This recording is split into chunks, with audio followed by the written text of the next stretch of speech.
Yo creo que vamos a ir mal. Vamos a ir mal con esta paciente. Sí, porque tiene un brote de extensión. Estamos en un momento de extensión de la enfermedad, que es lo que hemos comentado antes, y yo creo que vamos a ir mal. No sé no sé lo que le habéis hecho, si le habéis aumentado la dosis de cortisona, pero tiene altas probabilidades de no responder y de requerir cualquiera de las otras 3 opciones. Yo creo que cualquiera de las otras 3 opciones puede ser válida, porque es una paciente que tiene muchos signos de gravedad en cuanto a biomarcadores, en cuanto al número de posiciones, tiene muchos síntomas de gravedad y, por tanto, por la historia que es el momento de que se ha extendido la enfermedad y por cómo está la paciente en este momento, si es que se basa el tratamiento en aumentar la dosis de corticoides, tiene muchas probabilidades de no responder, y yo creo que para nosotros sería una paciente en que tanto la ciclosporina como el tratamiento anti-TNF serían opciones igualmente válidas. A mí me ha sorprendido, como tú decías, ver tantas pocas tarjetas de ciclosporina. Pensaba que tenía que ver con el sponsor del simposio, pero veo que no. Y para mí serían las 2 válidas. Bueno, nosotros hemos usado poco la ciclosporina por un tema de el control de la ciclosporinemia, la falta de disponibilidad. Por eso inmediatamente salió la publicación de infliximab en colitis ulcerosa. Comenzamos a hacerlo como puente, de acuerdo al trabajo de Janero, muy precozmente. O sea, pasamos de corticoides intravenosos a infliximab, ¿no? Pero en esta situación nosotros ponemos corticoides intravenosos e inmediatamente al muy poquito tiempo el infliximab. Solamente un comentario. Yo creo que la ciclosporina, lo que está claro es que no es una opción válida si esta paciente hubiera presentado este cuadro estando ya bajo tratamiento con azatioprina, porque entonces no tendríamos nada para mantenerla. La ciclosporina sirve para inducir y no para mantener. En una paciente en la que ya estuviera previamente en tratamiento con azatioprina, entonces ciclosporina no sería una opción válida.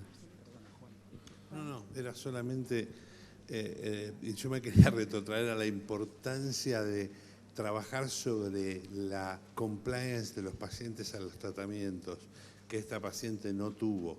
Eso es una cantidad de energía que, bueno, a veces no se puede, pero hay que poner que es muy importante. Y hay una pregunta para el hecho de tener una colitis microscópica en las biopsias en el segmento proximal al segmento macroscópicamente enfermo, ¿tiene, en tu opinión, un riesgo diferente de si las biopsias hubiesen sido normales? Esto no lo sabemos, no tenemos ningún dato respecto a esto. El único dato que tenemos y que cambia el manejo de la enfermedad, pero no tiene relación con lo que estamos discutiendo ahora, es que en pacientes, aunque solo tengan una afectación microscópica por encima del recto, aunque solo sea microscópica, también tienen mayor riesgo de cáncer colorectal. Por esto, cuando el paciente con colitis ulcerosa llega a los 10 años, 8 o 10 años de evolución de la enfermedad, aunque solo haya tenido proctitis, nosotros hacemos una colonoscopia con biopsia seriada. Si confirmamos que realmente la enfermedad está solo limitada al recto, no lo ponemos en un programa de cribado. Pero si tiene afectación microscópica, sí es, en mi conocimiento, es el único aspecto histológico que cambia el manejo de la enfermedad. Bueno, frente a esta paciente con esta estrechez de colon transverso y con una etiología que aún no podíamos descartar si era neoplásica o no era neoplásica, en nuestra institución decidimos no iniciar un tratamiento inmunosupresor. Inicialmente aumentamos la meprednisona a 60 miligramos, no se administró en forma endovenosa por la resistencia de la paciente a internarse, aunque tenía marcadores bioquímicos de severidad, en realidad clínicamente no había modificado mucho y ella no quería internarse. Cuando obtuvimos el resultado de las biopsias, pudimos comprobar que había intensa actividad inflamatoria, pero ausencia de displasia, y en ese momento, que estaba a 3 semanas del inicio de todo esto, se inició el tratamiento combinado con azatioprina y anti-TNF. La paciente mejoró rápidamente, logrando un descenso progresivo y suspensión de la meprednisona. Entonces, en resumen, durante el año 2002, en septiembre, sufre el aborto, en noviembre, cursando un brote, en esta oportunidad, sin suspender la medicación, recibe su segundo curso de meprednisona en la historia de la enfermedad, se evidencia una pancolitis severa con una estrechez que posteriormente se confirmó que era exclusivamente inflamatoria de colon transverso e inicia tratamiento combinado. A junio de este año la paciente se encontraba asintomática, se le solicita una reevaluación endoscópica donde se progresa hasta ciego y se evidencia una mucosa cicatrizal con tractos fibrosos y puentes mucosos con mayor compromiso en colon derecho y transverso. Una anatomía patológica que confirma la remisión de la enfermedad, exclusivamente se evidencian cambios quiescentes. Y durante una infusión cercana a esta última reevaluación, la paciente presenta taquicardia, hipotensión y disnea. En ese momento se suspende la infusión de infliximab endovenoso y ahí lo que les planteamos sería, frente a esta reacción durante la infusión, ¿ustedes considerarían suspender el infliximab y continuar con tiopurinas como tratamiento de mantenimiento? ¿Suspender el infliximab y rotar a adalimumab? ¿Suspender el infliximab y considerar la opción quirúrgica? ¿O continuar con las infusiones endovenosas de infliximab optimizando la premedicación? A ver, ¿quién vota por la tarjeta azul, suspender infliximab y continuar con tiopurinas como tratamiento de mantenimiento? Bueno, muy poquitas. Tarjeta roja, suspender infliximab y rotar a adalimumab. Muy poquitas. Suspender el infliximab, tarjeta verde, y considerar colectomía. Menos todavía. Y la negra, continuar infusiones endovenosas de infliximab, optimizando premedicación. Bueno, creo que es la que está ganando, de acuerdo a una forma grosera de contar las tarjetas. Y a ver qué opinamos de esta posición. Continuar infusiones, optimizando premedicación. Y en el momento, ¿qué hacemos? En el momento de la infusión, ¿qué es lo que haríamos en el momento que hace la reacción alérgica? O sea, ¿eso lo consideramos una reacción leve, una reacción moderada o una reacción severa? ¿Cuál sería la conducta en el momento que la paciente hace la reacción? A ver, doctor Panos. Bien, yo creo que hay varias consideraciones para apoyar cada una de estas opciones. Es decir, los que han levantado la mano cuando han sugerido quitar el tratamiento con anti-TNF y seguir solo con tiopurinas, hay un dato que apoyaría esta posibilidad. No digo que sea la mejor, pero que hay un dato que la apoyaría, y es que acabamos de ver en la colonoscopia que hay una curación de la mucosa, ¿no? Por tanto, este sería un dato que podría ayudar a considerar esto. Un dato, otra consideración que nos haría quizás apoyar cambiar es que lleva muy poco tiempo de tratamiento anti-TNF y los estudios que planteamos retirar anti-TNF exigimos que el paciente haya estado en tratamiento como mínimo entre 12 y 18 meses, y esta paciente todavía no los ha cumplido. Es decir, creo que hay razones y que está muy bien planteada las opciones que Carolina nos plantea aquí. Pero esta no es la pregunta. La pregunta era cómo manejamos una reacción infusional. Bueno, dependiendo de la gravedad. Si es una reacción infusional grave, no puede, hemos de retirar el fármaco y hemos de cambiar. Si es una reacción infusional leve, premedicándola, pero inicialmente con dosis altas de corticoides, con 40 miligramos en el momento de la inyección y con antihistamínicos. Bueno, perfecto. ¿Sigamos? En ese momento se decidió rotar el anti-TNF a adalimumab y continuar el tratamiento combinado con azatioprina. La paciente actualmente continúa en remisión con una excelente tolerancia al tratamiento, y acá lo que nos planteamos en la realidad con esta paciente en este momento es si ella continúa en remisión clínica, endoscópica e histológica, como se confirmó en la primera reevaluación a los 6 meses, hasta cuándo se mantiene la doble terapia. Gracias.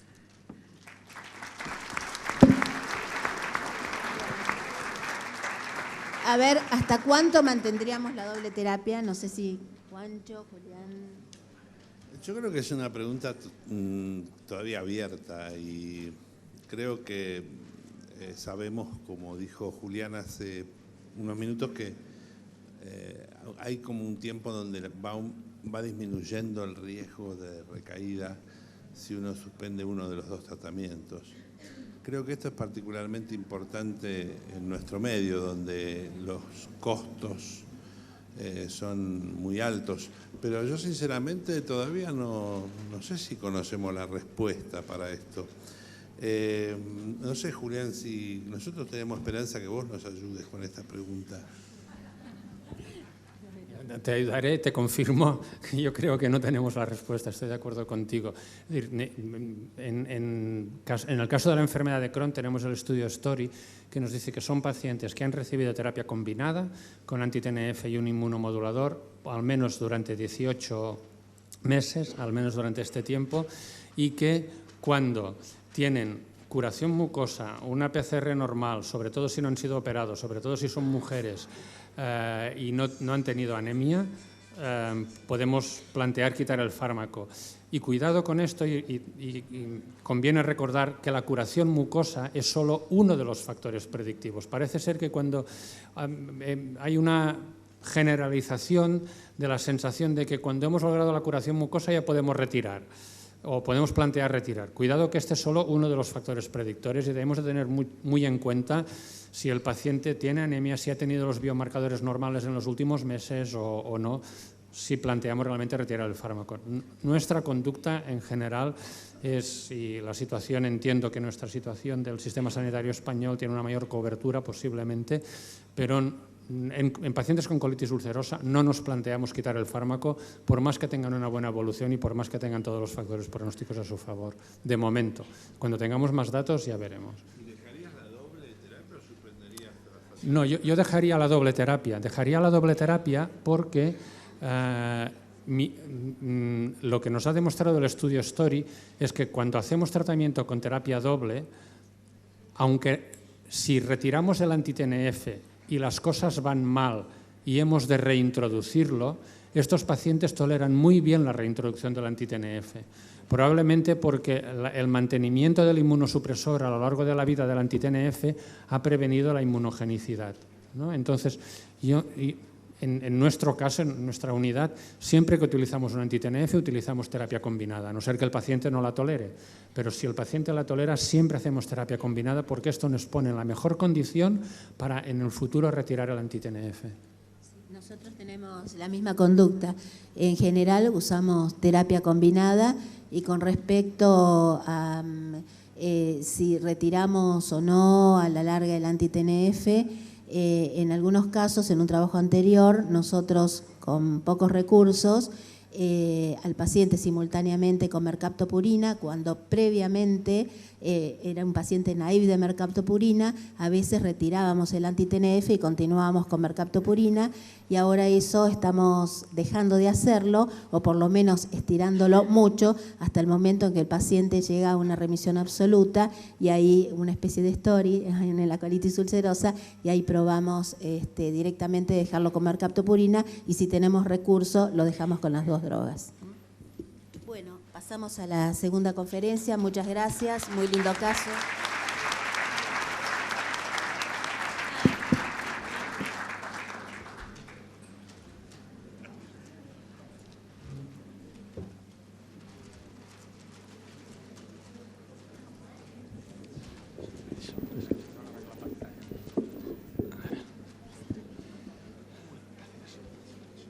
Muy bien, pues voy a intentar que solo sean 15 minutos para no robarles nada del tiempo adicional en esta sesión, en el que vamos a revisar datos en cuanto a cómo podemos personalizar el tratamiento en pacientes con enfermedad de Crohn basados en el pronóstico.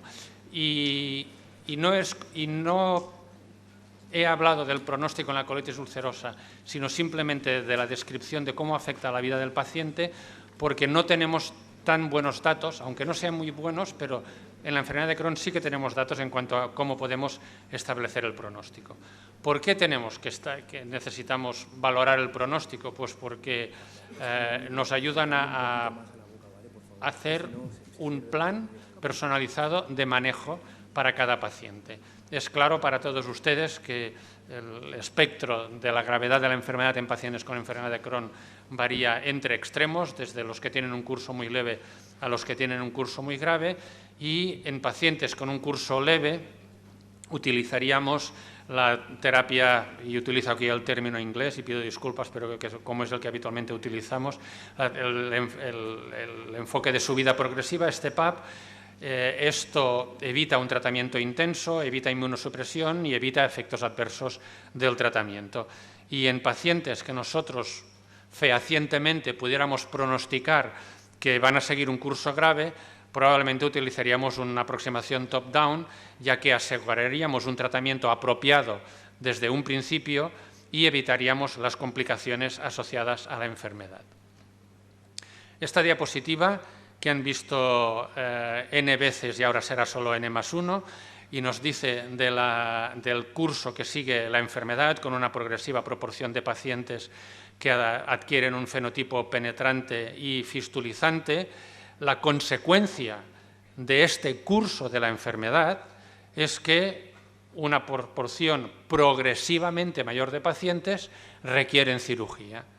Y lo que nos traduce esta realidad es que vamos corriendo detrás de la enfermedad, en lugar de anticiparnos para cambiar el curso de la enfermedad, para prevenir la aparición de brotes graves y para prevenir la aparición de las complicaciones.